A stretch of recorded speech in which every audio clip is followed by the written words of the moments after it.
కేసీఆర్ కట్టిన కాళేశ్వరం అద్భుతం ఏంటో అక్కడికే వెళ్లి తేల్చుకుందాం రావాలంటూ కేసీఆర్ కు సవాల్ విసిరారు సీఎం రేవంత్ రెడ్డి. అటు గులాబీ బాస్ మాత్రం కళ్ల ముందు కాళేశ్వరం నాశనం అవుతుంటే మౌనం పాటించబోము అన్నారు. ఇద్దరు నేతలు ఏమన్నారో ఒకసారి చూద్దాం. మీరు కాళేశ్వరం ప్రాజెక్టును నా కన్న ముందే తెలంగాణ నాశనం చేస్తూ కూర్చుంటే నేను మౌనం పాటించే ప్రసక్తి లేదు. మీరు ఎవడడ్డస్తారో రాండి, 50,000 మంది రైతులను తీసుకొని మిమ్మల్ని పండబెట్టి తొక్కుకుంటూ పోయి దాన్ని రిపేర్ చేస్తా కాళేశ్వరం పంపులు నడుపుతా అని చెప్పిన మొన్న కరీంనగర్ జిల్లాలో. Yes, I said it. మొండికేసి చేయకపోతే ప్రజలు చేసుకుంటారండి. ఒక చీప్ పొలిటికల్ టాక్టిక్స్ కోసం, మీ చిల్లర రాజకీయాల కోసం దాన్ని బలి పెడతామంటే ఎట్లా చూస్తూ ఊరుకుంటుందండి తెలంగాణ సమాజం? కాళేశ్వరం డిజైన్ వేసినప్పుడు తీసినవా, దిగినప్పుడు దించినవా అని నేను అడుగుతున్నా.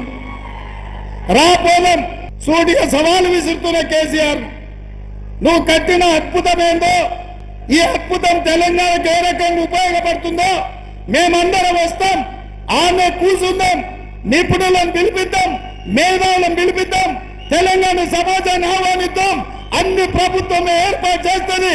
నీకు దమ్ము, ధైర్యం, నీతి, నిజాయితీ, చిత్తశుద్ధి ఉంటే రా కాళేశ్వరం పోదాం.